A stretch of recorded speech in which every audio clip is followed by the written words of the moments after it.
All right. So, Grüezi miteinander.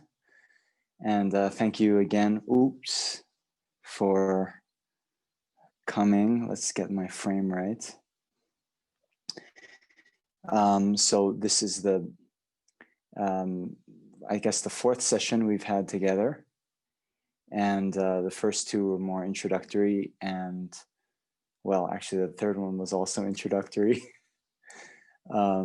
So this one, we're going to be going into the actual 12 links, I promise.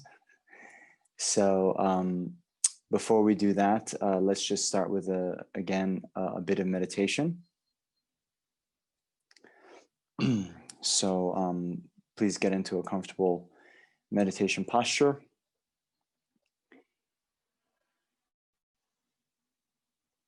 And yeah, most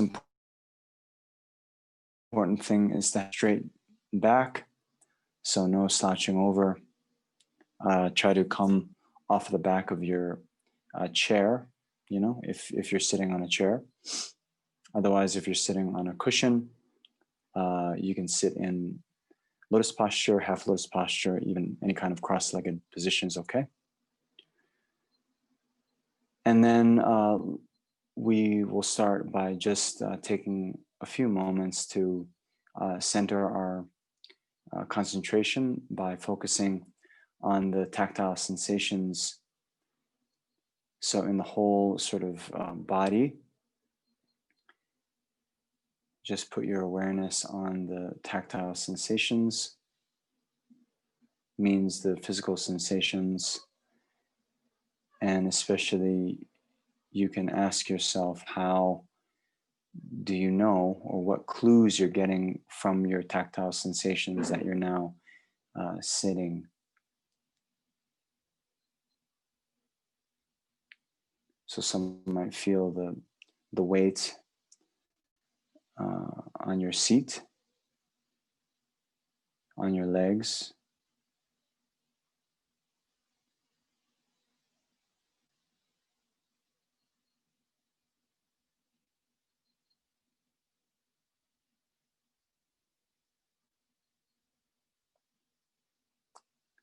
And then we'll continue with focusing our attention on the breath. So here we can do a slight variation on what we did last week. So we can think that all of the distracting thoughts, all of the mental afflictions, all of the illnesses, all of the obscurations, they collect in our chests in the form of black smoke. And then here we can exhale a bit more deeply. And with our exhalation, all of these obscurations and disturbing emotions and so forth leave in the form of a black cloud. And then with each subsequent breath, this cloud gets further and further away, floats off into space.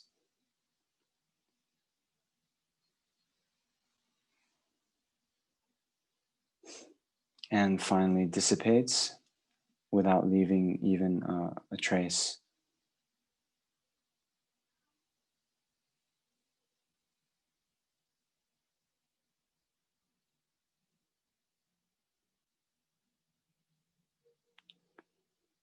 And so now we can return our focus back to within our own bodies.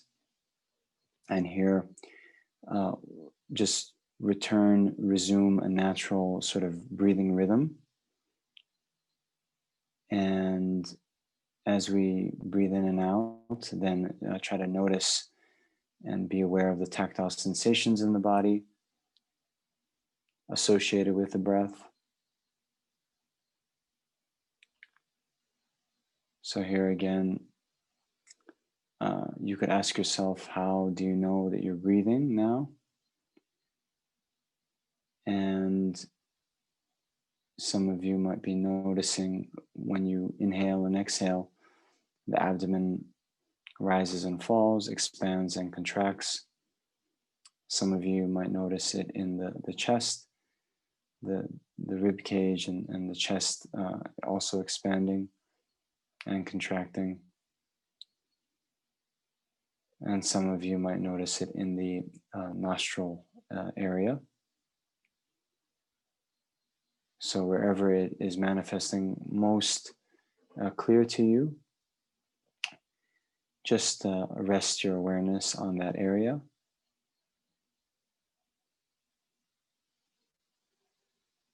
And again, without having any conscious control of the breath, without having preferences to a long breath or a short breath, but just noticing and being aware of what is here in the present moment.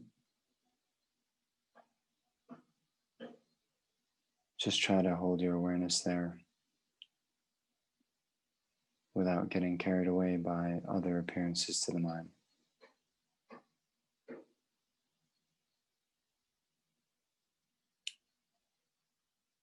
So we'll do this for 5 more minutes.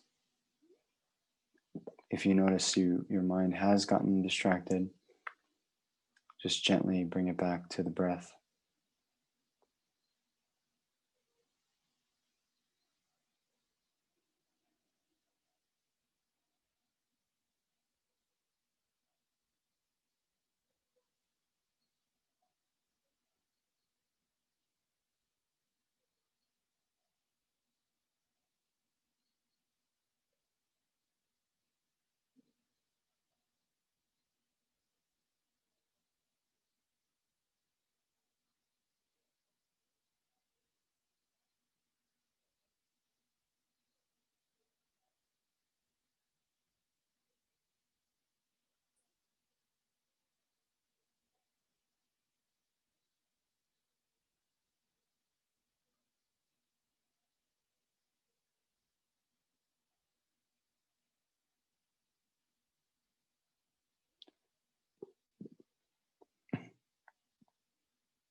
Okay, so gently come out of the meditation.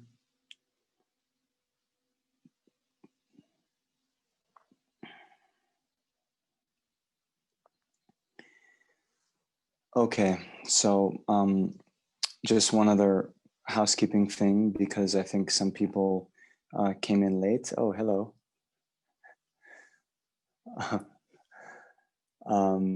There is a document that was sent out, and so I think, does everyone have that? Or maybe I should say, does anyone not have that?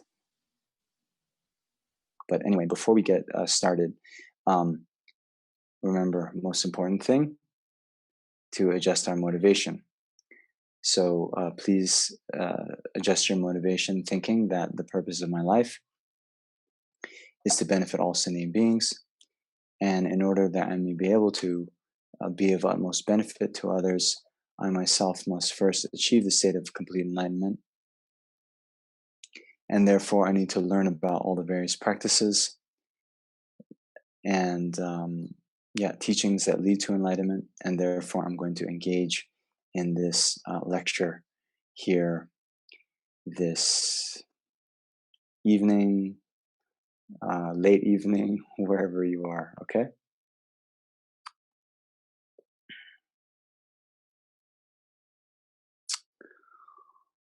All right. So, let's just jump into it. Um, Talia and I were discussing earlier this week about having a text from which we could, go over to make the teaching a little bit more easy to understand and follow. So that was the intention. But after we looked at a few different texts, I thought that actually going through this chapter from the Lamrim Chenmo, the great treatise on the stages of the path to enlightenment, written by Lama Tsongkhapa, would be um, best. Now, I'm not sure it would be easiest, but it would be the best. So, let's just jump into it. You guys know, right? Lamrim Chenmo by Lama Tsongkhapa, right? Okay. So anyway, I think we discussed one of the other weeks about where this teaching on the 12 links fits into the overall Lamrim.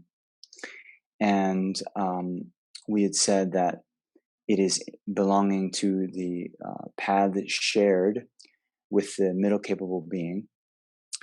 And there, the sort of outlines go, training the mind in the stages of the path shared with persons of medium capacity. We have one, the mental training. And there we were talking about identifying the mind intent on liberation, right? So this is sometimes translated as renunciation, right? But we're saying that perhaps a better, like a etymological translation of that word nejung is definite emergence. So it's developing the mind that wishes and thinks, oh, I definitely must emerge from samsara. And how do we develop that mind? Right? That's the next outline. The method for developing the mind intent on liberation. And so before you're able to generate the mind wishing for liberation, you need to really understand the drawbacks of your current situation. We were talking about the analogy of the prison and the before one desires to be free from prison, one needs to see how unbearable it is to stay there, right? So here, how the Lamrim is structured, they have the reflection on suffering and its origins, right? And in that kind of category, you have the reflection on the 8 types of suffering, the 6 types of suffering, the 3 types of suffering, and then the origin, the origin of suffering. They talk about the afflictions, the order in which they arise, and the way that they arise. Okay, all right. So next is here what you have in your text. So the reflection from the viewpoint of the 12 dependent arisings. Okay, so there's 4 outlines: the division into 12 factors, the abbreviated classification of the factors, the number of lifetimes required to complete all 12 factors, and how their significance is summarized. Yes? Okay. So before we jump into it, then I thought maybe it'd be useful to just talk about what this dependent arising means. Okay. So this topic of dependent arising, you'll see again and again within the Buddha Dharma, and particularly in the Tibetan Buddhist tradition, and particularly within the Gelugpa tradition. There's an emphasis on dependent arising, and there are 3 sort of main levels that is discussed when we talk about dependent arising. And the first one being, and this is actually shared amongst all the various Buddhist schools, but it's the thought that an effect arises due to its causes and conditions. Okay? All right. So an effect, it is a dependently arisen, depending on what? Its causes. Okay? All right. So the next level of dependent origination or dependent arising, which is more subtle, is mostly talked about in the Svachantika Majjhimika school. Okay, so some of you might know, but even within the sort of Buddhist philosophical schools, there are 4 tenet systems, right, or 4 kind of schools of thought that each have different levels of we can say philosophical sophistication and subtlety. And so of the 4, right, we have the Vaibhashikas, the Sautrantikas, the Chittamatra, or the mind-only school, right, and then the Majjhimika, or middle way school. And then the Majjhimika has the 2 subdivisions, the Svachantika Majjhimika, or I think it's translated as the autonomy school, and then the Prasangika Majjhimika. So here, the autonomy school, Svachantika Majjhimika, when they talk about dependent arising, they say that all phenomena are dependent on their parts. Okay. So it's important to note the first one about causes and conditions, that's only referring to effects or things that are produced by causes and conditions, right? Which actually don't include all phenomena. So there are certain phenomena like uncompounded space, or actually selflessness and emptiness themselves are not causal phenomena. They don't arise due to causes and conditions. Okay, but so here, when the Svatrantika say that all phenomena are dependent on their parts, it includes the permanent phenomena and impermanent phenomena. Okay, So the last level of dependent arising is the unique view of the prasangika majjhimika, or the consequence middle way school. And so there, what they're talking about is the dependence on mere imputation, depending on, yes, a valid base. Okay. So what does that mean? Um, hmm. Well, the famous example that Lama Zopa Rinpoche talks about is the letter A, and or any you choose your favorite letter, right? But when we are learning the alphabet as a young child, then there's the three lines on a page, and then well, our parents or maybe our teacher then says, okay, this is A, right? And then we learn the alphabet by sort of learning the configurations of the line on the page, and then learning the label, right? Learning its name. Okay. So here, for any phenomena to exist, according to the Prasangika school, actually three things need to come together. So there is the what we call the basis of designation. Okay. So the three lines on the page. Then there's the label, A, and then there's a mind that affixes or attaches, assigns the label to the base. You understand? Okay. So for anything to come into existence, those three things need to be there.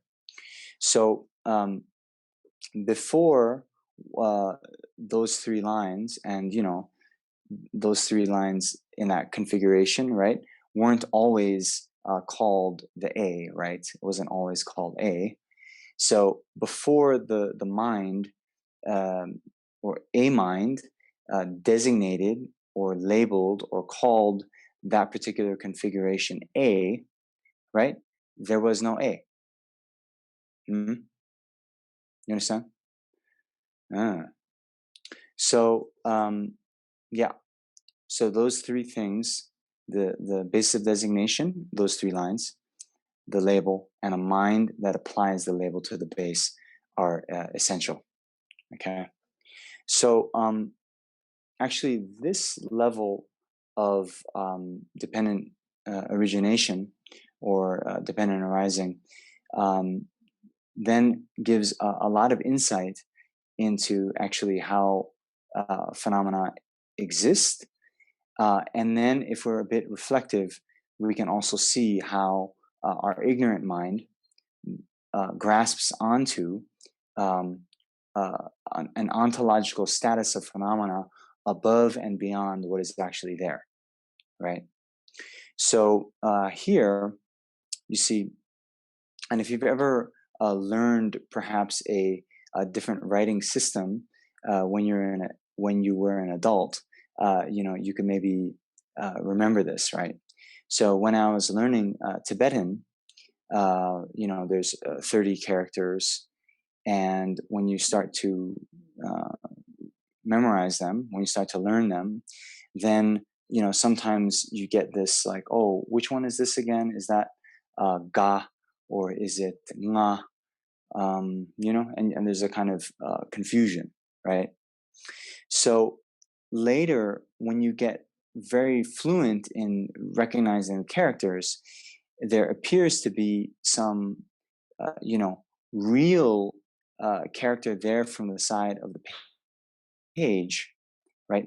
That no longer appears to be just a mere designation or a mere label to the mind or of the mind. Do you understand? Right?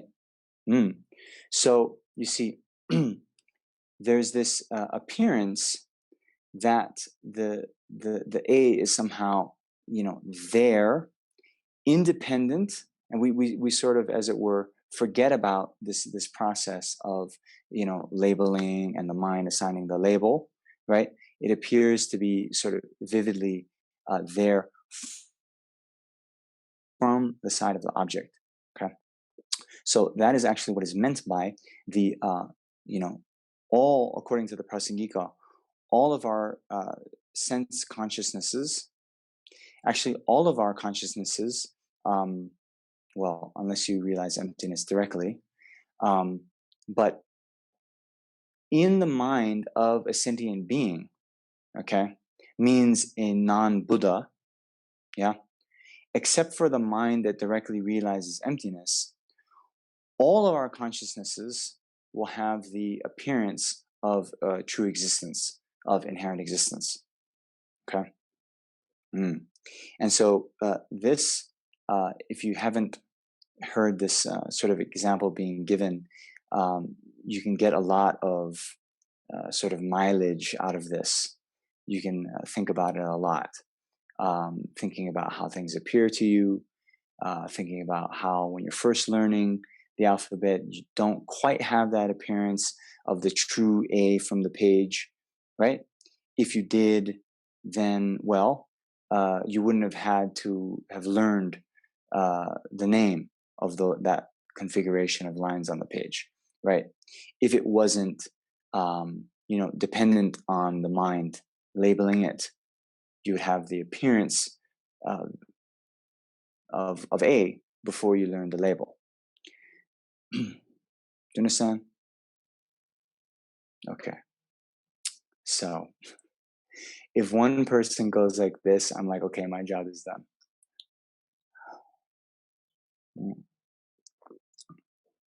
Just kidding. Okay. But anyway, that topic we can go a lot deeper into. And maybe we will if we have time at the end. Okay. So those are, anyway, the three levels of dependent origination. Now here, when we talk about the 12 links of dependent origination, so it's actually mainly focused on the first, the causes and conditions, right? Because here, you see, what we're trying to do is understand the causes by which cyclic existence or samsara comes into being.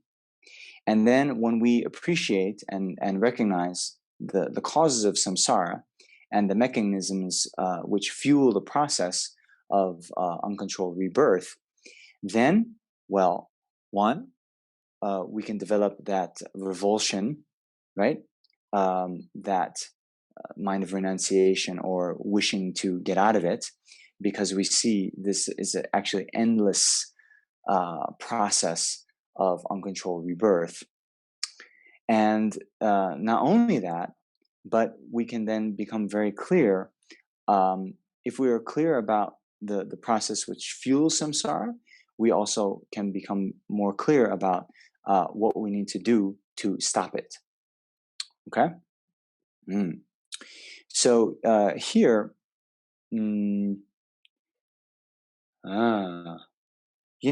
there's that very famous, well, it's become a mantra, but this mantra of dependent origination, right? Om yadama hetu prabhava hetin tishin tatagata yavata tishin chayo nirada evavadi ma shamane soha. You know this one? Okay.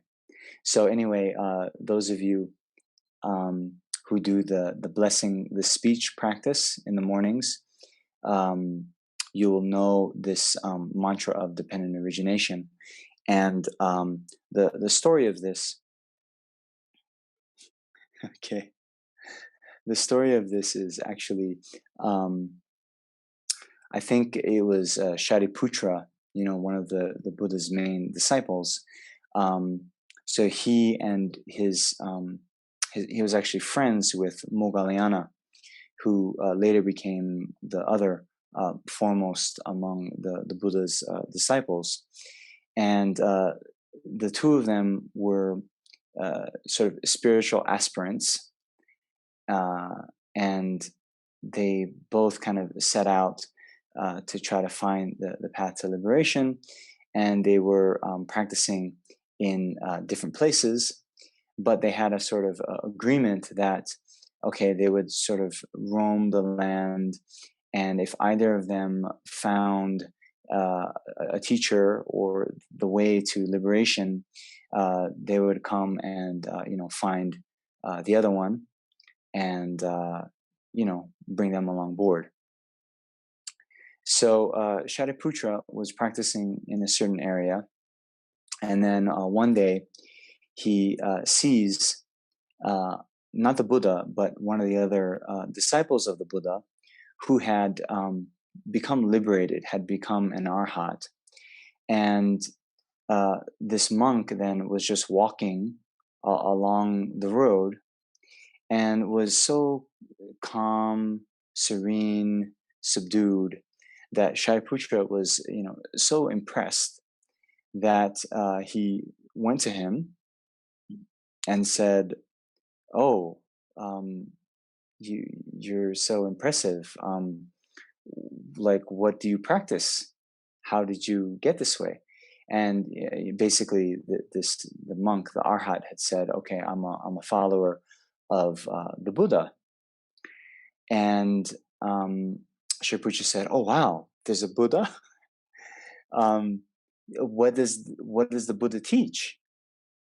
And the arhat was, I guess, maybe being modest, and was saying like, "Oh no, I'm not qualified to even share one drop of the Buddha's wisdom."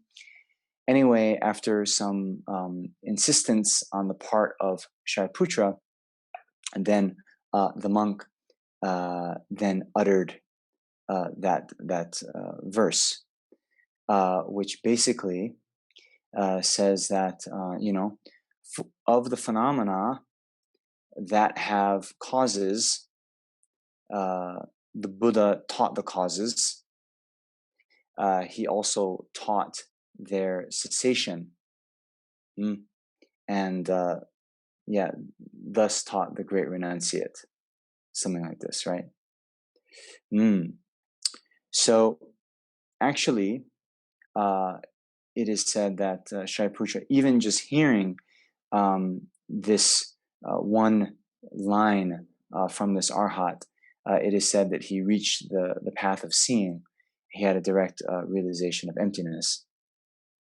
So anyway, the significance here, right, is of the phenomena that have causes. Okay, so the main phenomena that we're interested in, right, is samsara, right? We're trying to get liberated from samsara. So samsara has causes, right? So of the phenomena that have causes, the Buddha, right, taught the causes. So he taught that samsara is caused by karma and afflictions. And he also taught their cessation, right? So how we can then get rid of those causes, and by the way, getting rid of the causes of samsara is precisely what it means to be liberated. And thus, taught the great renunciate, the Buddha. Okay, yeah, niruddha is the liberation, the cessation. Okay, so yeah, so that's the mantra of dependent origination, and so that is the type of dependent origination that is being discussed in the 12 links.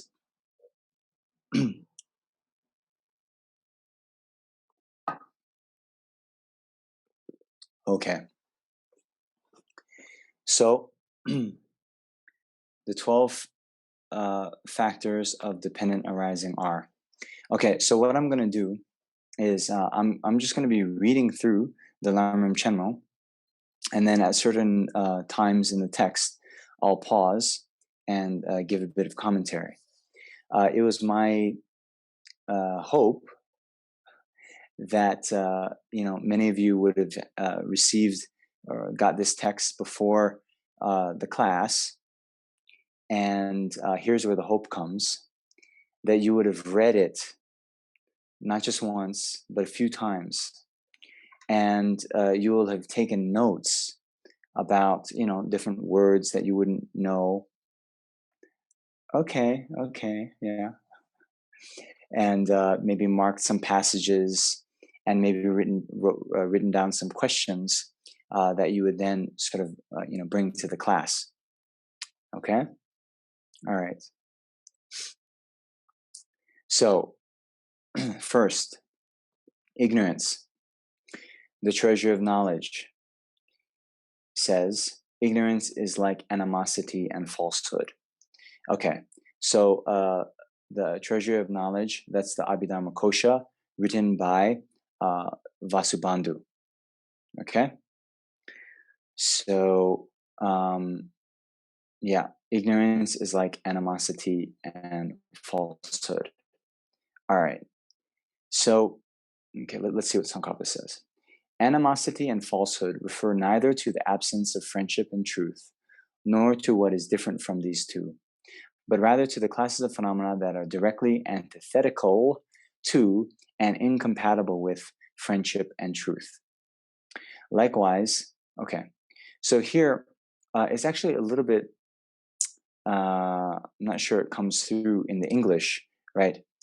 But you see, when you have animosity, right, towards someone, it's not that it's a mere like absence of liking, but it's an active disliking. Do you know what I mean? Right? So it's a bit funny in English, because if I say like, oh, I don't like X, it has a bit of a connotation like we actually dislike it. Okay. But you see, animosity is like an active dislike, right? And falsehood is like actively, telling something not to be true, right? Not just being sort of mistaken. Okay. So in general, right, ignorance here now is the word they use to translate ma rikpa, the Tibetan word ma rikpa. And rikpa is knowing, and ma is just a negation word, right? So really you could say not knowing, okay? But here, the point that Vasubandhu is making is that it's not just a mere, not knowing something, right? Like, for example, I don't know all the elements on the periodic table, right? Sorry. But rather, it is an active, right? What is he saying? Ignorance refers neither to the absence of that cognition, which is the remedy for ignorance, nor to what is other than this, but to the classes of phenomena that are directly antithetical to and incompatible with cognition. You understand? Okay. So,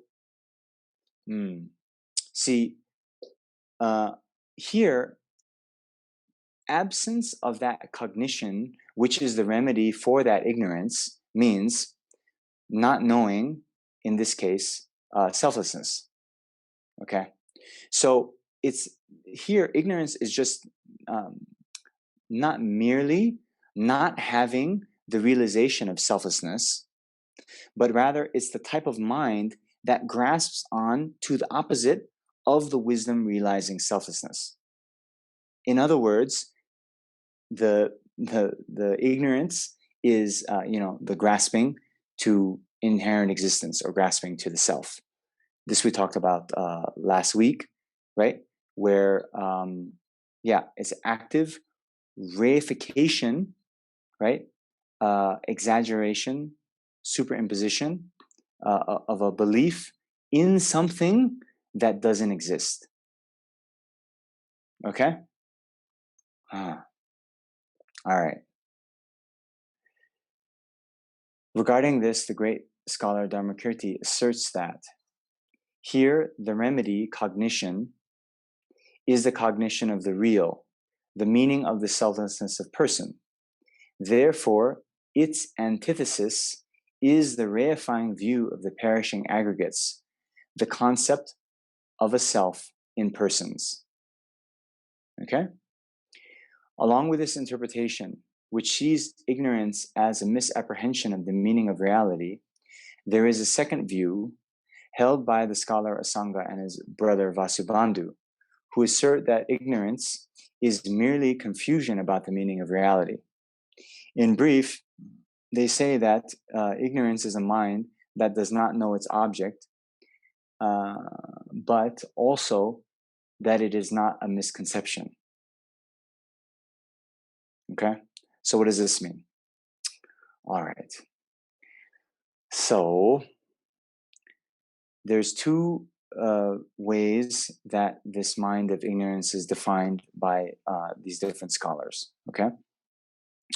So the first one, which I had explained, which Dharmakirti holds, and actually later the other Prasangika Madhyamika scholar, Chandrakirti, okay, so we have Dharmakirti and Chandrakirti, okay, they both hold that the ignorance is this grasping to the self, or we can say this view of the perishing aggregates.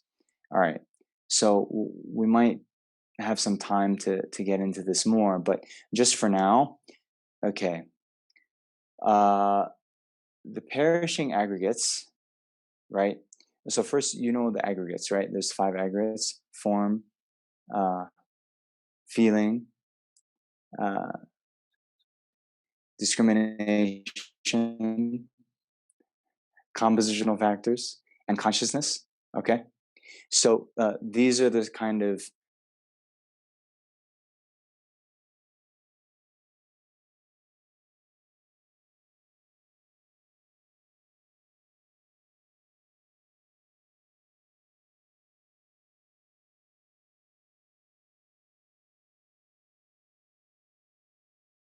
psycho. The reifying view of the perishing aggregates then is to hold on to the person as being inherently existent, truly existent. Okay, so if something is a view of the perishing aggregates, it's viewing yourself as being truly existent, inherently existent. Okay, but if you view another person's aggregates, right? If I view whoever, whoever, Sally's body, and see Sally as being inherently existent, it's a view grasping to the self of persons, but it's not the view of the perishing aggregates. Okay? Why? Because your view of the perishing aggregates has to look at yourself and view yourself as being inherently existent. Okay? If you view another person and view them as being inherently existent, it's not the view of the perishing aggregates. Okay? Mm-hmm. All right. So that's what Dharmakirti and Chandrakirti, how they posit ignorance. Now, Vasubandhu and Asanga, so they say, right, that ignorance is merely confusion about the meaning of reality. So here, they say that it's more like, at dusk, if there's some darkness, okay, the darkness will obscure your ability to see. And due to that darkness, you might confuse the rope for a snake. You understand? Right? So the darkness is the ignorance. Okay? And they still hold and believe there is such a thing as the view of the perishing aggregates, right? But they view that as the sort of byproduct of ignorance, right? Not ignorance itself. Okay? All right. Now, however, going on with the text, however, Dharmakirti on the one hand and Sangha and Vasubandha on the other are alike in asserting that the wisdom that knows selflessness is the principal remedy for ignorance. Okay? So here, Dharmakirti's system, of course, it's very clear that, to realize that, I was doing this last week with my hands, viewing that or analyzing and discovering that the object held onto by the mind grasping to ignorance, right? Grasping to the self is the direct antidote to that mind, okay?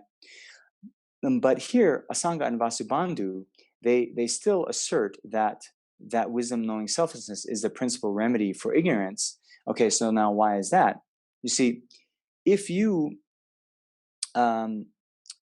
at dusk you have that vision, or you see that there is a snake there based on the rope, right? If you do a little bit more analysis, you go a bit closer, you maybe have a stick and try to poke at the rope, and then you discover that it's actually not a snake, it's just a rope, right? Then the darkness doesn't have a sort of it can't affect you. You're not going to be sort of fooled even in those dark conditions. Okay, so in any case, that then the wisdom knowing selflessness is the principal remedy for ignorance, even in Asanga and Vasubandhu's system. Okay? All right. Okay, next. Asanga's Compendium of Knowledge states that there are two types of confusion: confusion about karma and its effects, and confusion about the meaning of reality. Through the first, you accumulate compositional activities, that means karma, for rebirth in the miserable realms. Through the second, you accumulate the compositional activities for rebirth in the happy realms. Okay. So, now, this is important to note. So this confusion, sometimes it's also translated as ignorance, right?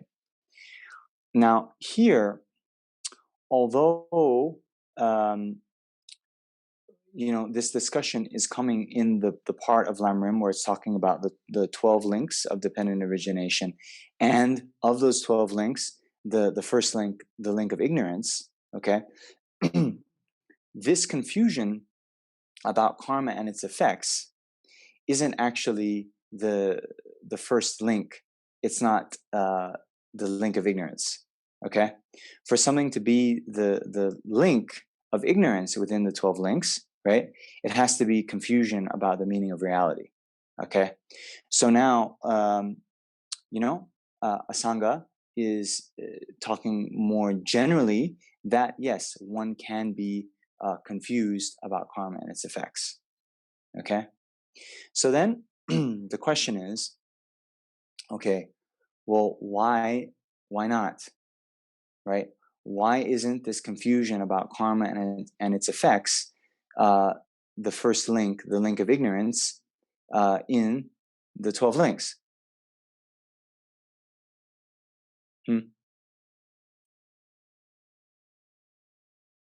Okay. All right.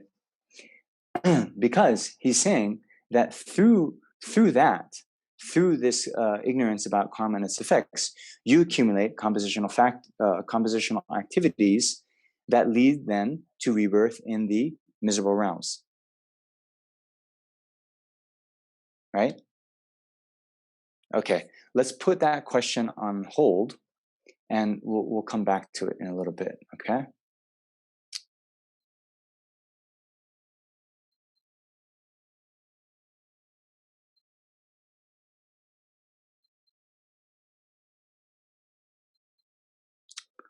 So where are we? Oh, yes. Okay. So 2, compositional activity. Compositional activity is karma. There are 2 kinds of karma: non-meritorious karma, which impels miserable rebirths, and meritorious karma, which impels happy rebirths. The latter is further divided into 2 types: meritorious karma, which impels happy rebirths into the desire realm, and invariable karma, which impels happy rebirths into the higher deities' realms. Okay, so we talked about this. So yes, we know that non-meritorious karma, then it impels miserable rebirths. Okay, but you might not be familiar with this phrase, the invariable karma. Yes? You are? You're not? Okay. So, all right. Now, we were talking about the 3 sort of realms. We have the desire realm, the form realm, and the formless realm. Okay. So, we were saying to be reborn in the form or formless realm. Okay. Let's fast forward a little bit, right? We had in the 12 links, we have the craving and grasping, right? The craving and grasping activates a previously accumulated karmic seed. Okay. All right.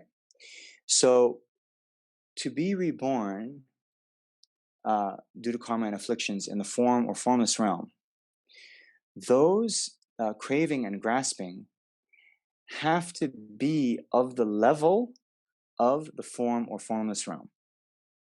And then that will activate a, a karmic imprint that is also of the level of the form and formless realm. Okay. So, all right. So, remember in Buddha's life story, before he went to the Bodhi tree, before he practiced the austerities for 6 years, he went around northern India and met with and learned from the great sort of yogis and teachers of that time, right? And there were 2 in particular that he trained under, and it is said that they they taught him and he mastered their teachings very quickly, but he realized that it wasn't sufficient. It wasn't the real true path to liberation. Yes, you know this from Buddha's life story? Okay. So, all right. We have these 3 realms of existence, and basically, in the desire realm, all the 3 lower realms, as well as the humans, as well as some lesser devas, are all in the desire realm. But what do we see in the desire realm? But we see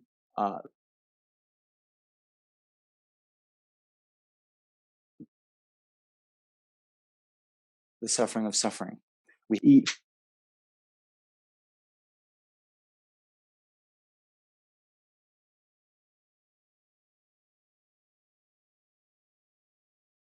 food for our sustenance. Beings, right? They don't have to eat coarse food. They don't eat coarse food, but they gain sustenance through, they say, the power of samadhi, right? And they live extremely long lives. They don't get sick like we get. There's no pandemics, so the yogi, to get reborn in the form realm, okay, they engage in a type of meditation that sees the relative advantage of getting born in the form realm and the relative disadvantage of the desire realm. where we are. And by doing so, they come to see the desire realm as being, so gross and so many problems that they get actually a type of renunciation. It's a type of renunciation of just the desire realm. And when they have that thought, then, they've in some way transcended attachment to the desire realm and the desire realm objects. You understand? So then, when they pass away from this life, the craving and grasping of the desire realm is suppressed. So all that's left is the craving and grasping of the form or formless realm. And so then, let's just say they've attained the form realm concentrations. So they still will have attachment to being reborn and to the objects in the form realm. And this will activate a karmic disposition that's of the level of the form realm, and therefore they'll be reborn there. Okay? All right. But you see, that karma, right? When they engage in this sort of, they call it Shirak Nambachengilo. So she is like peaceful, and Rak is like gross. So they engage in this meditation that views the relative peace of the higher realm and the relative coarseness or grossness of the desire realm. Okay, so engaging in that meditation, they gain this type of karma that is what we call here invariable. Okay, so it's a virtuous karma, but that karma will only ripen as rebirth in the form realm. Do you understand? Whereas other types of virtuous karma could, take us to get reborn in the desire realm, okay? But let's say, for example, it could also, let's just say, if we practice generosity, okay? Practicing generosity then will lead to wealth. But there could be a type of karma that then we could receive some wealth as a desire realm being, like a human, or we could receive some wealth as a form realm god. Okay, the formless realm, they don't have wealth. There's no form there. Do you understand? So there's certain karmas that can ripen in different realms, the desire realm or the form realm, depending on other kind of causes and cooperative conditions. But these invariable karmas will only ripen in, let's say, the form realm. Okay? So that's what we mean by invariable karma. Yes? Okay. All right. So consciousness, number 3.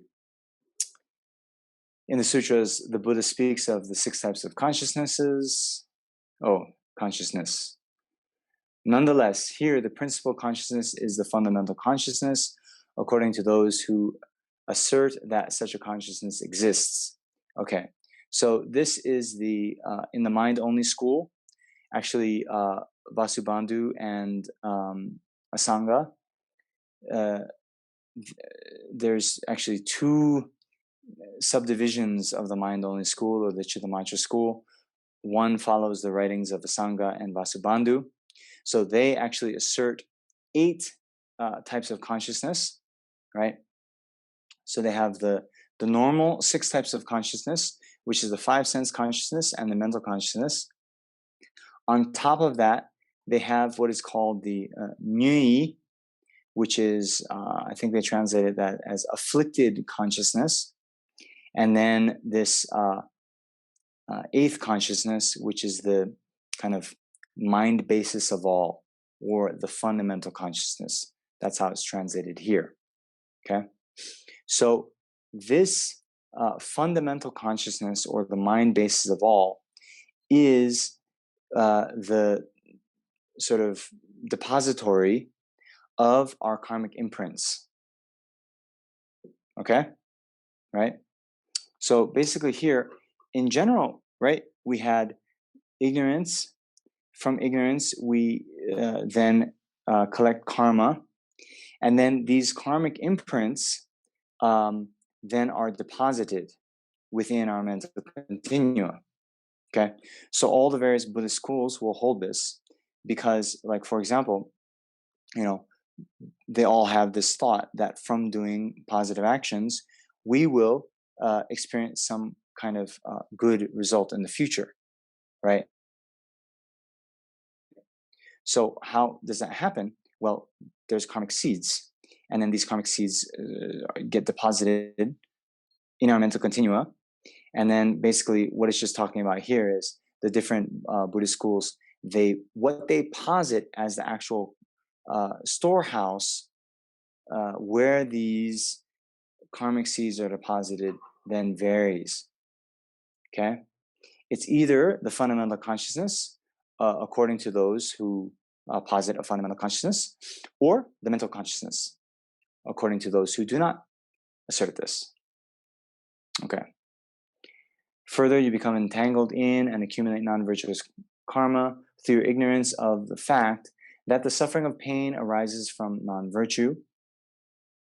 These latent karmic propensities infuse your consciousness.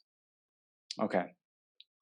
So here again, it's kind of giving some little bit to think about with the question I gave you. Here, isn't it talking about, right, ignorance of the fact that suffering of pain arises from non-virtue, right? That's what Vasubandhu was talking, Asanga was talking about before. Or confusion about get reborn in the lower realms, right? So isn't this ignorance? And here Tsongkhapa is using the word ignorance, right? Ignorance of the fact that suffering of pain arises from non-virtue. Isn't it then makes sense that this is actually the first link in the 12 links of dependent origination? Okay. All right. So the consciousness of the lifetime in which this happens is the consciousness of the causal period, right? So that is this life, right? The causal period is this life, right? While that which enters the birthplace in a miserable realm in the future and in dependence on the causal period consciousness is the consciousness of the effect period. Okay? You understand? So in this life, we accumulate karma. That karma is deposited on our mental consciousness of this life. That is the consciousness of the causal period. Now, later, it's inauspicious to talk about us getting reborn in the miserable realm. So let's say we get reborn again as a human, okay? So our next rebirth as a human, that consciousness in our next life is the consciousness of the effect period, okay? Likewise, due to the power of your confusion about the reality of selflessness, you perceive happy realms to be happy, not understanding that they're actually miserable. Okay. So here's my next kind of debate for you. Okay. So happy realms, that means a human realm, right? So the human realm or the God realms, they are what is talked about, the happy realms. but not understanding that they're actually miserable. So are they actually miserable? Yes? Right? Come on. Lama Tsongkhapa is saying they're actually miserable. So then the question um, is the getting reborn in the human realm, right? Is that the effect of virtue or non-virtue? Virtue, right? So now we have, from the cause of virtuous action, we have the effect, something that is actually miserable. And what did we learn in karma? That karma is definite, right? What does that mean? The 4 factors of karma. Karma is definite. Karma increases. You don't experience the effect of something you haven't done, and actions once accumulated don't perish. You remember this from Lamrim, right? So the first one about karma being definite, it's that from non-virtue comes suffering, and from virtue comes happiness. So how do we make sense of that compared to the statement here? Okay, that's your second question to think about. Through such misperceptions, you accumulate meritorious and invariable karma. Okay, yeah. All right, so number 4, name and form. Name is the 4 of the 5 aggregates that are non-physical: feeling, discrimination, and compositional factors, and consciousness. As for the 5th aggregate, form, if you are reborn in a formless realm, you have no actual form, only the seed of form. Thus, form in the term name and form applies to any form, such as the fertilized ovum, that is appropriate to any situation other than the formless realm. Oh man. Okay. All right. So we have the 5 aggregates. Okay. So we have name and form. Form refers to form, and name refers to the other 4 besides form. Okay. So what this basically means, okay. Later we'll get into this, but remember we were talking about craving, grasping, activating a karmic disposition. Okay. Then actually the activated karmic disposition is what's going to come later, existence, right? Then that activated karma will then take rebirth. So actually the link of birth and the link of name and form are simultaneously arisen. Actually, they're simultaneous. You understand? So what this basically means is, for the beings in the desire realm like us, it's when the consciousness enters the ovum, okay, the fertilized egg. Now, beings who are born in the formless realm, they don't have form, they just have name, okay? But yet, you could say that, they still have this link of name and form, even they don't have name. It basically is just taking a new type of existence, whether that has a body or in the formless realm, it doesn't have. You understand? Okay.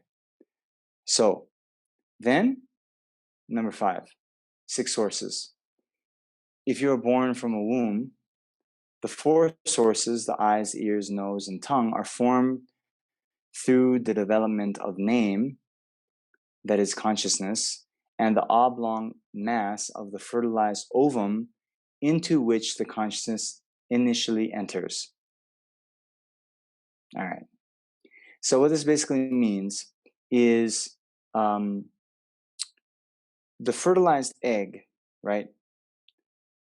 doesn't have the eyes, ear, nose, tongue developed yet. Okay, so these gradually develop as the egg, divides and develops. Then eventually, these four sources develop. Okay, but the physical and mental sources, however, exist from the time of the fertilized ovum, the time of name and form. Okay, you understand? So the mind is already there, and um, the physical sources means the basis upon which the body consciousness will arise, right? That is already there from the time of the fertilized ovum. Okay. Now, I'm not sure if modern science would agree with that, but anyway, that's what Tsongkhapa is saying here. If you are born spontaneously, so who is born spontaneously? So, spontaneous birth is those who are born in the formless realm, right? Okay, so first, sorry, what does it mean to be spontaneously born? So normally, right, the humans or animals, right, that then go, take birth in the womb, okay, they go through a process of development, right? And it's a gradual, development from the fertilized egg into, the baby, okay? But the spontaneous birth, so that would include the formless realm, right? They just are born there. They don't even have a bardo, actually. And then in certain of the hell realms, right, they don't go through a process of development in their mother's womb, but rather they're born sort of directly into the whatever kind of torturous experience they would have, the vat of molten copper and so forth. Okay. Mm.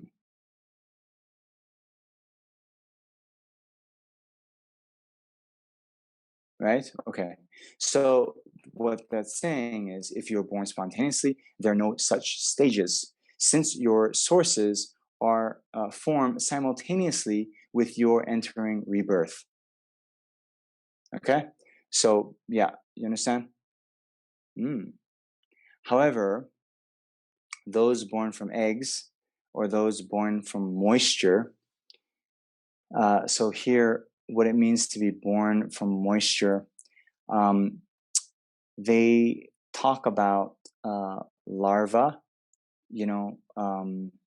those are born from moisture, like little insects, the larvae. Yes? You understand?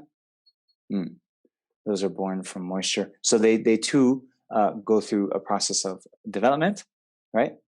So the explanation is similar to the explanation of those born from a womb, with the exception of the word womb. Mm. This is explained in the levels of yogic deeds. You see how precise Lama Tsongkhapa is in his language here?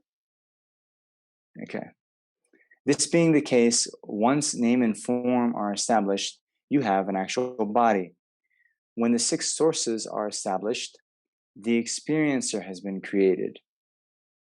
Because the particulars of the body have formed, the five physical sources do not exist in the formless realm. Okay. This will become clear when we talk about number 6, contact. When sensory object, sensory faculty, and consciousness come together, you distinguish 3 types of objects: attractive, unattractive, and neutral.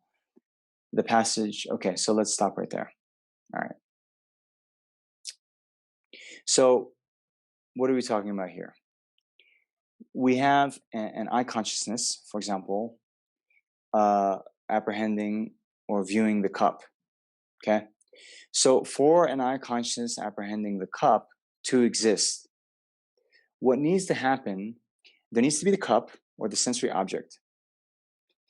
Then there needs to be the sensory faculty, which isn't just the eye, but it's the sense power, they call it. It's a sort of the eye sense power. Anyway, they say it's a very subtle form within the eye that allows the eye consciousness to arise. Okay, and then we need the consciousness. Those three things: sense object, sensory faculty, and the consciousness. When those three things come together, then we can determine whether this is a nice cup or an ugly cup. You understand? So going back to the previous one, right?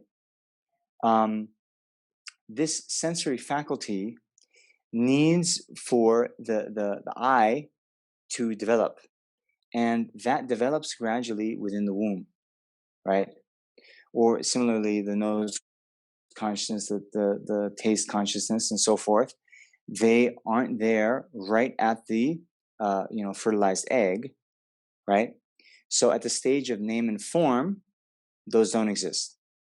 When we talk then about the six sources, that means then still within the womb, those kind of sense faculties have developed. Okay? Then after they have developed, then one can come into contact with the objects of the respective consciousnesses, right? The forms for the eye consciousness, the smells for the nose consciousness, the taste for the, what do you call that? Taste consciousness? Okay. You understand? So that's what it means, contact, right? When you taste the chocolate, it comes into contact with the tongue. Okay? Then based on that, the passage where a sutra says caused by the six sources refers to sensory objects as well as the consciousness. So I'm thinking that might be the rice seedling sutra, but I'm not sure. I'm not 100% on that. Okay. So number 7, feeling. Corresponding to the context discrimination of the three types of objects, there occur three sorts of feelings: pleasant, painful, and neutral. Okay? Easy enough. We have contact. Remember our chocolate, our Swiss chocolate, yes? Oh man, I haven't had in many months. But in any case, when that comes into contact, then we have the pleasant feeling. Okay? Yes. Then number 8, craving. This means both craving not to be separated from pleasant feelings and craving a separation from painful feelings. Okay? So, normally we think of a craving as something we like, but here it should be just known here, we can also crave separation from painful feelings. Normally, that's what we talk about with aversion.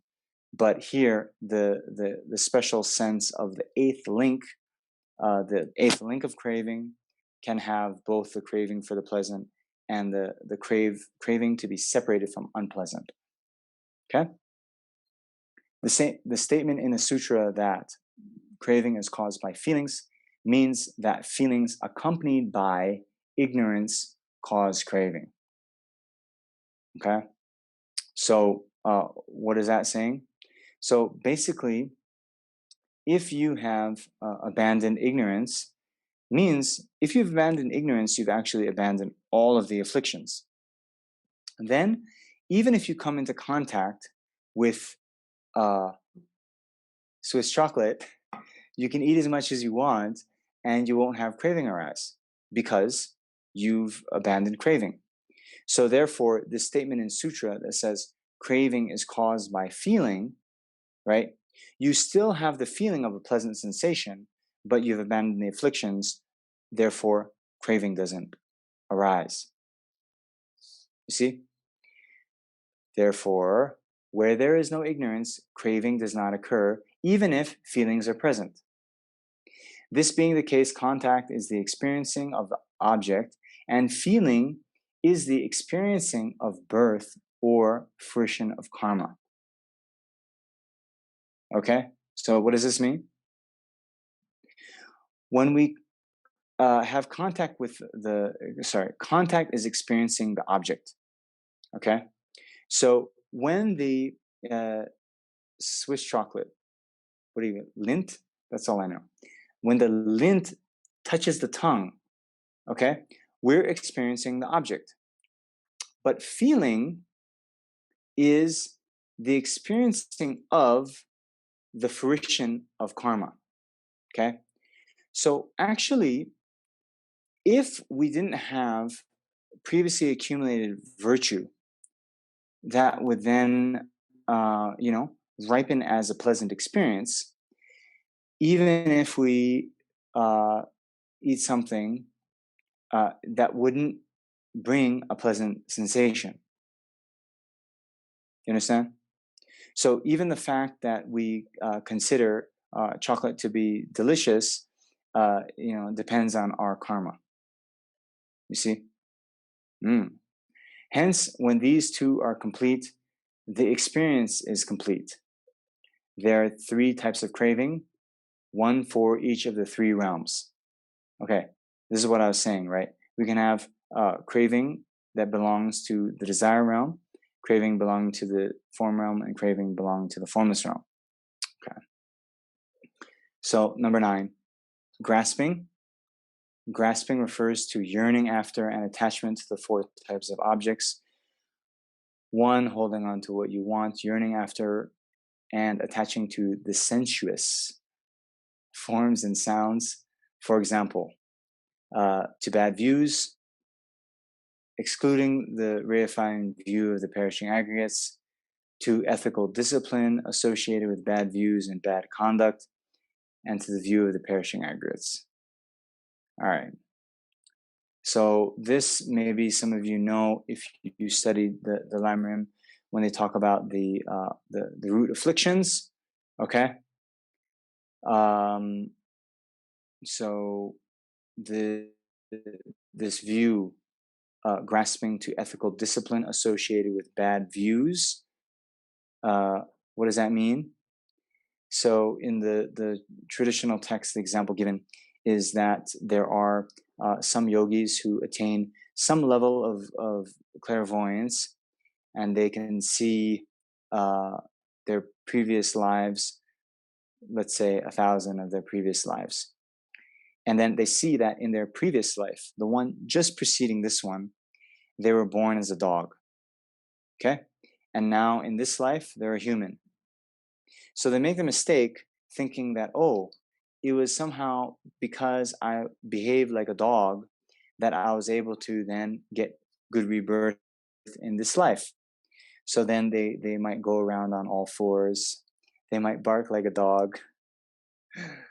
Things like this, thinking that that's a path to getting a good rebirth. Okay? So that's not the case. That's not how you get good rebirth. But they believe that to be true. So that is ethical discipline associated with bad views and bad conduct. Okay, the view of the perishing aggregates we've talked about. So then we have holding on to views. In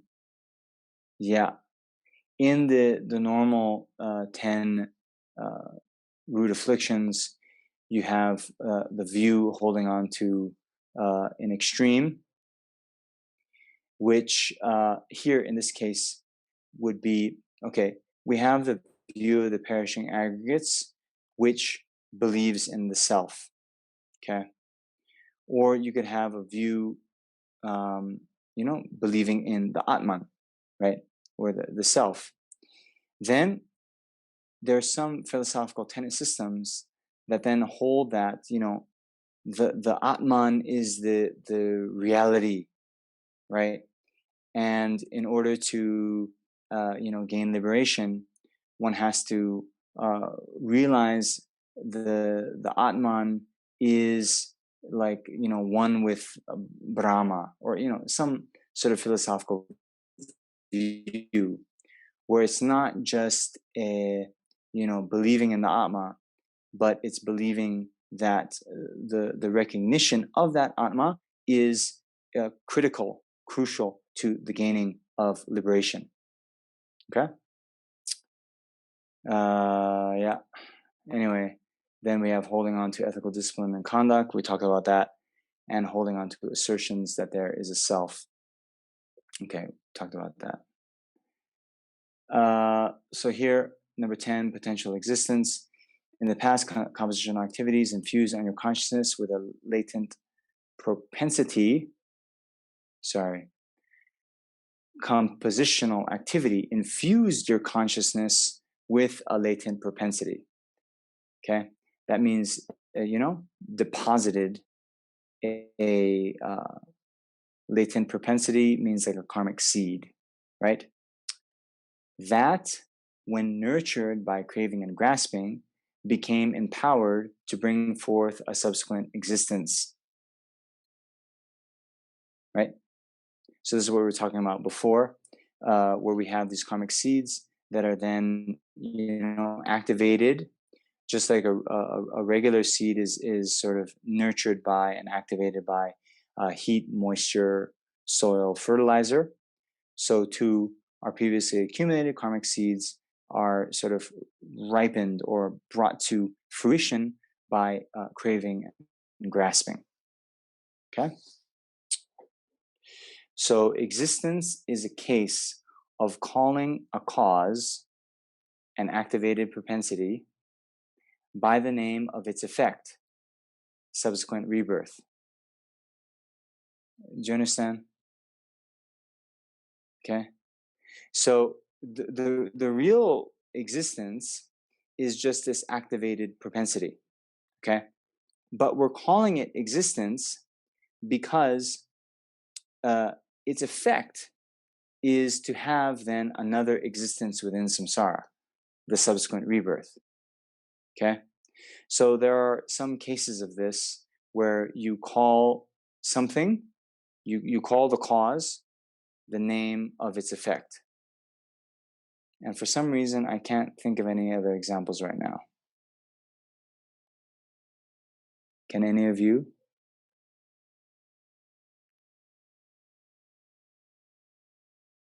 No? You have other situations where the effect is called by the name of its cause, right? So you have causes that are named by the name of their effect, and you also have effects that are named by the cause. Okay? So for example, this one I know. When we say, oh, I'm going to go stand in the sun, right? Do you talk like that? I'm going to go out on the roof. Yeah, I'm going to go stand in the sun. Okay? Actually, what we mean is sunlight. I'm not going to go and like stand in the middle of the sun. I'd burn up, right? Right? So in general, like sun rays, we can also call sun. And the sun, sun, right, is actually the cause of the sun rays, right? So that would be an example of naming, right, the effect by the name of the cause. Okay, it's not that profound, but it's here in the Lamrim Chenmo, so I'm mentioning it to you. Okay, so birth refers to consciousness initially entering one or other of the four types of birth, for the four types of rebirth. Remember? Can you name them? Spontaneous, womb birth, heat and moisture, and birth from an egg. Okay? All right. So last, aging and death. Aging is the maturation and transformation of the mental and physical aggregates. Death is the casting aside of the aggregates continuum. Okay, so we will just go touch this next one, the abbreviated classification of the factors. Okay, so Compendium of Knowledge, written by whom? Arya Asanga. Okay, so what sort of categories do you obtain by abbreviating the factors? Okay, there are 4 types: the projecting factors, the projected factors, the actualizing factors, and the actualized factors. What are the projecting factors? Ignorance, compositional activity, and consciousness. What are the projected factors? Name and form, 6 sources, contact, and feeling. What are the actualizing factors? Craving and grasping and existence. What are the actualized factors?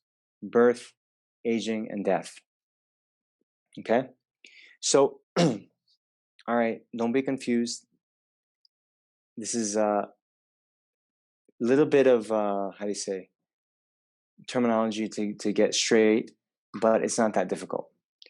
Remember, we were talking, we have ignorance, through that we collect karma. That karma is then, deposited as a karmic seed on the consciousness. Yeah? Those are the projecting factors. Okay? But just as a seed needs to meet with other conditions before it is able to, ripen or sprout, yeah? So too, these latent karmic propensities, these karmic seeds, need to be activated. What are they activated by? But what is called these actualizing factors. Craving, grasping, and then existence. Okay? Then, after we have this existence, which is the activated karmic propensity that's right about to take rebirth, since we have that, what then is actualized? Birth. And then once we're born, we'll go through aging and death. This was the significance. Remember those quotations that were saying, now that you've attained this precious human rebirth, strive to end birth, right? So once we're born, we go through aging, sickness, death, all those things. So to stop that whole mass of suffering, we need to stop birth, right? So that is what's actualized: birth, aging, and death. Okay? Yeah, opening up for questions, so we can do that now. In the chat, Natalia would like to ask a question. Love to understand a bit better what happens in the formless realms. Just like we have, like image to help with visualization, that we have like animal realms or human realms or hell realms. But what is like to be in the formless realm? Well, yeah, I mean, it's called the formless realm for a reason, right? You don't have a gross body like this, right? So basically, it's a deep state of samadhi that goes for many, many, many years. And it also says that there's no suffering of suffering, nor is there suffering of change. So the only feeling one has is a neutral sort of feeling.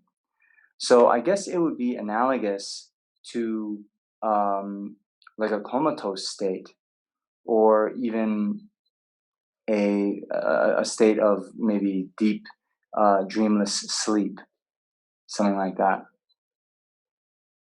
So it's in one sense it's peaceful, but it's like comatose. So then you cannot accumulate virtues. You don't accumulate karma or anything when you are there.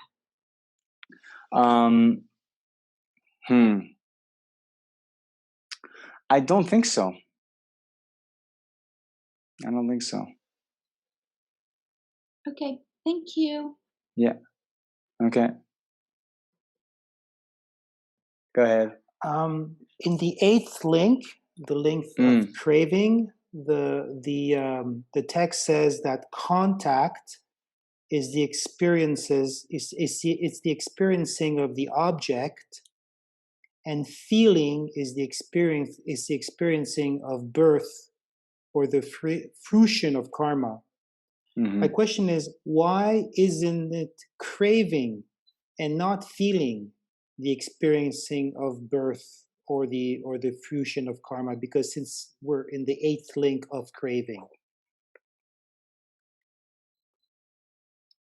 Right.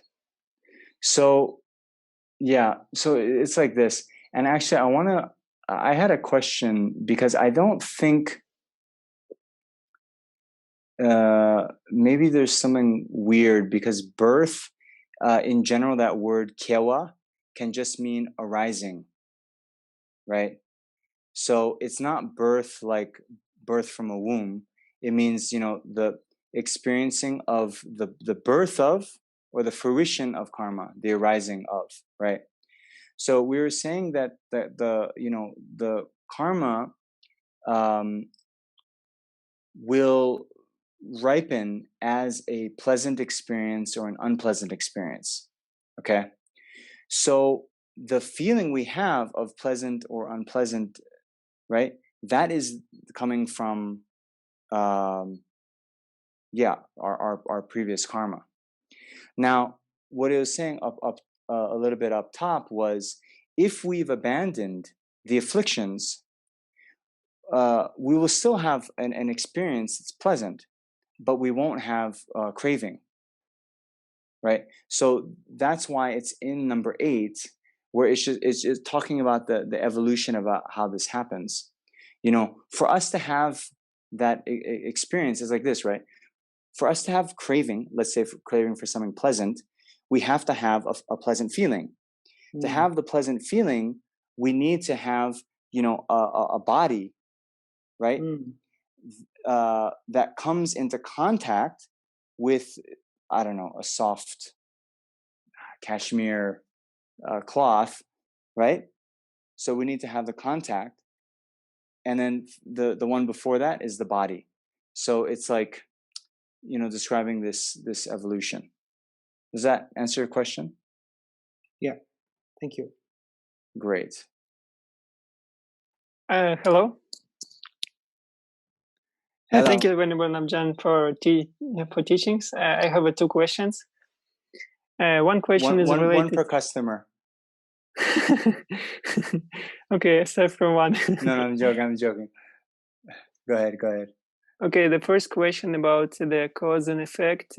When you spoke about dependent rising and the cause and effect, that there is some cases that it's not dependent on cause and effect. You say like selflessness and some other phenomena. Can you elaborate on that? Like those cases when it's not dependent on cause and effect, when we talk about dependent rising. Yeah. Right. And the second question is about when you said about name and form, and you said name and form and birth, it's like almost simultaneous thing. So is it the right kind of to think that all those from the 4th link to 11th, it's all become almost simultaneous? Or why, if it's not, why it's like the order goes like that? Okay. So the first question, right? Remember, everything that is arisen from cause and conditions is necessarily impermanent. Yes, you agree with me? Yes. Okay. So, selflessness is permanent. Okay. Uncompounded space is a permanent phenomena. So while I was saying that not all phenomena means not all existence, is arisen from causes and conditions, that's because there are certain permanent phenomena. Yes? Now, the question is, why is selflessness a permanent phenomena? Is that your question? Or what exactly are you... Do you want examples of things that aren't... So maybe the examples are... good, Yeah, so selflessness, uncompounded space, right? So remember that terminology we were using about non-affirming negation. Yeah. Yes. So maybe those of you who aren't familiar, like if I say there's no elephant in this room, right? I am negating the presence of an elephant in this room, but I'm not then affirming anything in its place. I'm not saying there's a monkey, right? I'm just saying what there's not, right? So the lack of an elephant in this room is an existent phenomena. Okay, I can realize it. Yes. There's no elephant. Okay, so but this, all non-affirming negations are permanent. They're not changing moment by moment. Okay, so therefore they haven't arisen due to causes and conditions. So the one who realized emptiness and like Arhat, for example, so he not anymore kind of cause and effect not anymore work for him when he is like in that state. No. So I'm saying just selflessness is permanent, but the person realizing selflessness is impermanent. Yes. Right? Yes. Right? Okay. You understand? So yeah. So don't don't go too far with that. Right? Okay, and what was your second question? Okay, second question about the simultaneous. Okay. So the birth and name and form are simultaneous, but what we were saying is, the name and form is like that the first fertilized egg, where the sperm and egg meet, right? So at that point, the six sources haven't developed. The ear, eye, all those things haven't developed yet. And without that, there's no contact, right? And without contact, there's no feeling. So they don't, all of them, 4 to 11 aren't simultaneous. Because there's time, I missed the last one. All of them, number 4 to number 11 aren't simultaneous, because there's that period in the womb where that, the zygote becomes an embryo and like goes through those stages of development. So if it's not simultaneous, before you mentioned that name and form and birth, it's kind of simultaneous. So why is the order? Simultaneous. So why is the order like that? Why it goes name and form, then birth, and then other, like what it goes after? Why the switch? Why it was switched in that order? If it's not goes one by after another. No. They do go. Okay, so name and form goes into six sources, goes into contact, goes into feeling, goes into craving and grasping. So that is, that is in order. Yes. Right. In birth. So there is this, presentation, and we're going to be talking about this next week. But when they classify these factors, there's more than one way to do it, right? So this general, what we did this week with the 12 factors in that order, there is a way to talk about it where one leads to another, right? And then, there's craving, grasping, existence that leads into birth. Okay. Mm-hmm. Right. So the birth that is then simultaneous with name and form, those actually are two sort of cycles, right, of the links. And we're going to talk about this later, where how many lifetimes does it take for those 12 links to be experienced? And so they're not all in one lifetime. But anyway, we're getting a little bit ahead of ourselves. Well, I understand that. But for example, they could call, for example, six or four name and form, right? 4, and they could point 4.1, 4.2, like, because it's kind of simultaneous thing. Like it comes from arising from the before causes. So I still didn't get why it's went too far. This birth. Like, what's the reason? What's the reason for that? Maybe I'm not following. I didn't get the crux of the question. Yeah. If they go simultaneous, right? Those causes from 5 to 11, they become before the birth, right? Is it right? From 5 to 5 to 10, they all become before the birth. Right. So if they come before the birth, why the birth went so, like, this explanation went to that point, not before those factors to rise?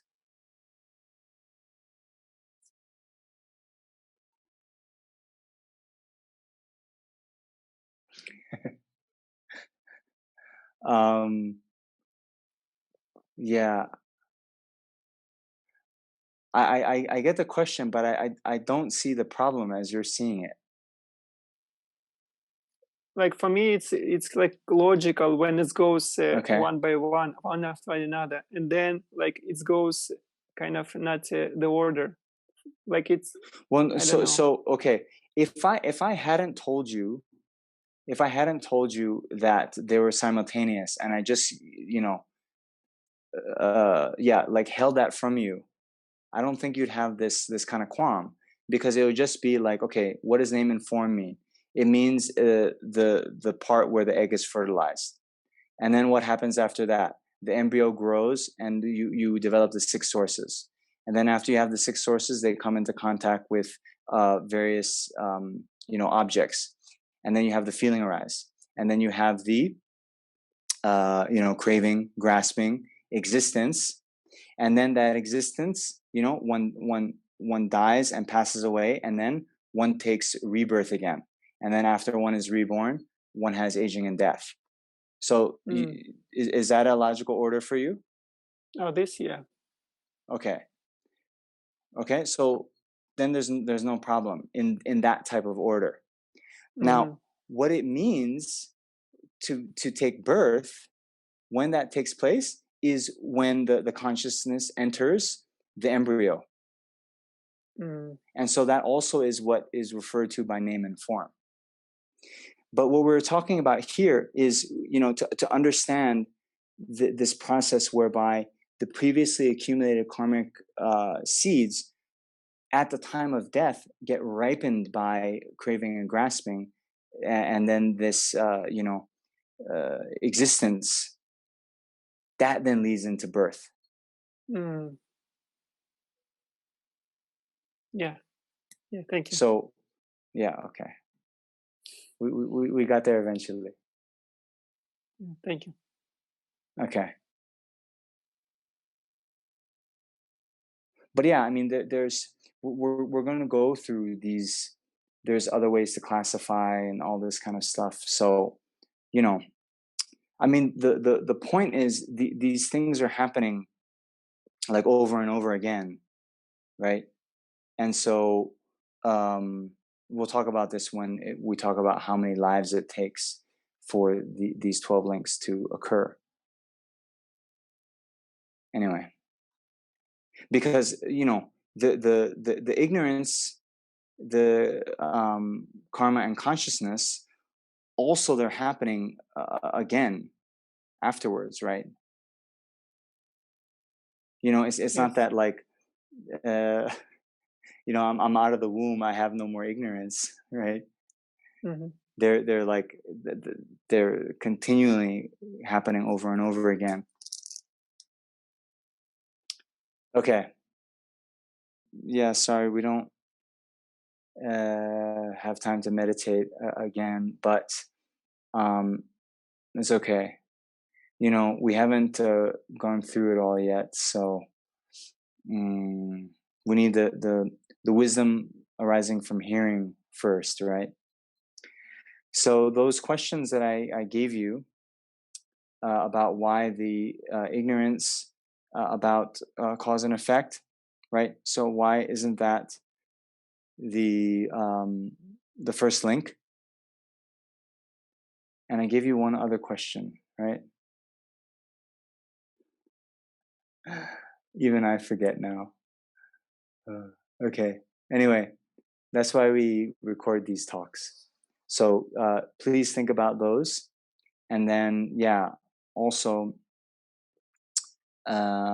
please read the rest of this file, and we'll try to go through it next week and be able to finish. So a little bit ambitious, but it's good. Anyway, let's dedicate the merit. So please think that due to the merit that we've accumulated in our time here tonight, may all beings quickly achieve the state of complete enlightenment. And due to this merit, may all beings arise the mind of bodhicitta. And those who have already generated bodhicitta, may it never decline but always increase. Then we also dedicate for the long lives of the spiritual friends, particularly Dalai Lama and Zopa Rinpoche. We also dedicate for the Laksam Center. May it be successful in all of its activities to benefit sentient beings and become a great center of learning and a great beacon to benefit beings and the teachings of Buddha. And we also dedicate for all of the problems in the world, all the economic problems, the problems due to disease, all the political problems, and civil unrest. May all of these things instantly be pacified.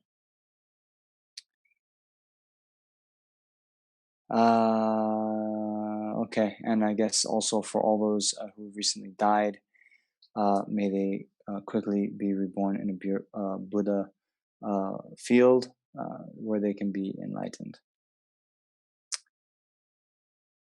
Okay, so thank you very much, and